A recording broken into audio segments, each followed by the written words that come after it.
So I guess one thing happened yesterday, and that was it. As far as Star Citizen Land goes, and it was the Crusader Spirit Q&A.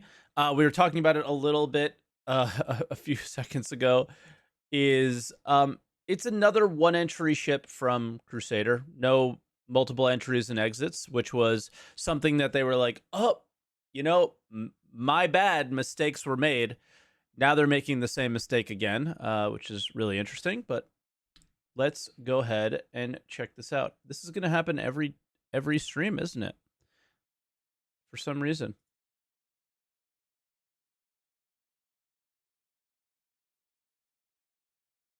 I thought we fixed this OBS, but I guess we didn't. So, all right, this is the Crusader Spirit Q&A. Is a secondary entrance included in the design, or will we only be able to access the Spirit via the ramp? There is no secondary entrance. The relatively small and straight line layout of the Spirit wouldn't really benefit from an additional entrance, nor was there space to put one in without other compromises. You don't get to tell us what the benefits would be. I think we play the game enough to know that having multiple entrances and exits are beneficial, because a vehicle with a ramp down entrance and exit only is way more apt to be what? Stolen, boarded, all sorts of problems, right? The ramps are really problematic in the game. The ship almost looks stealthy. Will the Spirit have a lower EM and IR signature than the Cutlass? IR and EM signature is generated by components attached to the ship and their use, so the ship's appearance has no impact. However, the cross-section signature is affected by the shape, so coming at targets head-on or running away will give reduced signature. Okay. Can the tractor beam mount on the C1 be swapped to the remote turret mount of the A1 and E1? It's not currently planned to allow this, but the ship's progress through the pipeline will evaluate whether it's a trade-off we need to look at. Is there different types of bombs like precise strikes, carpet bombs that we can use with the A1 Spirit? At launch, we plan to have only a single type of bomb, which is like a dumb high explosive. However, in the future, if alternate options do exist, they'll be swappable just like we support on other ships, where you can customize your missile tracker type. Which weapon systems can be controlled by the pilot and which can be controlled by the co-pilot. By default, the pilot has control over the nose and wing guns, with the co-pilot having control over the rear turret. The nose guns can also be optionally be controlled by the co-pilot if desired. Okay.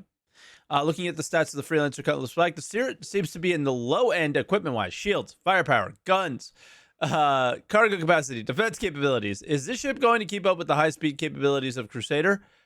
How does the speed and maneuverability of the Spirit compare to ships of a similar size role, such as the Cutlass and Freelancer? Just like other Crusader ships, the Spirit will be more maneuverable than its size would normally dictate, allowing it to run lower component loadout while still being effective. The flight combat changes say hello. Can the rear turrets on the A1 and E1 fire forward? No, they specifically cover the rear arc. Okay. So not very effective. What docking capabilities do the ships have? For example, can they dock to a larger vessel? No docking capabilities, as the Spirit is small enough to land at any location with an enclosed hangar. Boring. The Cutlass can dock. The Freelancer can dock. Bro, this ship looks terrible on paper right now. It just looks nice. What kind of living amenities can we expect to see for the crew? Will the E1 have better living amenities for the crew? And will the E1 passengers have separate VIP bathroom? All three variants have the same crew living quarters with a shared space featuring beds, a small kitchen area, an integrated shower and toilet. However, the E1 passengers have a separate toilet and shower located beneath the main seating area. Okay. A2 Hercules. I mean, it's basically the E1. That's really what this is about. I feel like it's just like the E1, and that's it. The A2 Hercules has an option slated to swap out size 10 bombs for cluster bomb system. Will the A Spirit have similar option? There's no plans for alternate bomb launchers, although that they did say that there was plans for alternate bombs. So, okay, different bomb launchers, but different bomb types could be carpet, right? Will it be modular? For example, could we buy one model and then maybe sometime in the future swap models like our C1, A1, E1? No. Early on during development, we looked at making ships modular, but decided against it as it would require fundamental changes in how sections were made, particularly the effect of the E1. I think they decided because modularity sucks and it's a pain in the ass to do. The PDF shows 48 SU of cargo capacity for each variant. This is probably a copy-paste error. Can you confirm? It was. Which Spirit variants? They fixed that, by the way, before this. Which Spirit variants can carry vehicles and of what size? Only the C1 Spirit is designed to fit a vehicle, which is this one, which could be Cyclone-sized or smaller. And the E1 and A1 do not officially support vehicles, although we fully expect players to cram some of the smaller ones into the entrance area. There you go. The A1 Spirit Bomber variant, like a la the Cutlass Red, right? A1 Spirit Bomber variant has a round dish on the top of its roof, but the specs don't show the same S2 scanner radar as other variants. What is this round feature? It's just a rule of cool aesthetic, okay?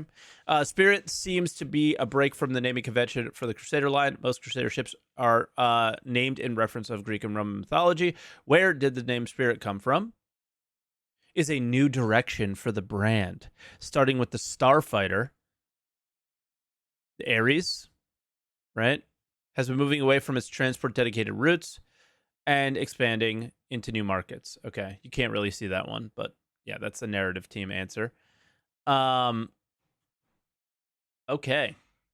This ship, aside from the E1 having possibly unique features and being maybe the thing that releases player transport with it, if it comes early, is the only reason to get that. Like, I don't see anything on paper that I would want this ship for until we see what more maneuverable large ships can do with the new flight model. So until we have the new flight model on our hands, I don't see the value of this thing whatsoever at the moment, other than it's cool looking. Yeah, I mean, not having a forward-facing turret isn't helpful. Just anybody who's done any like turreting, having a turret in the rear is not that great. Excuse me.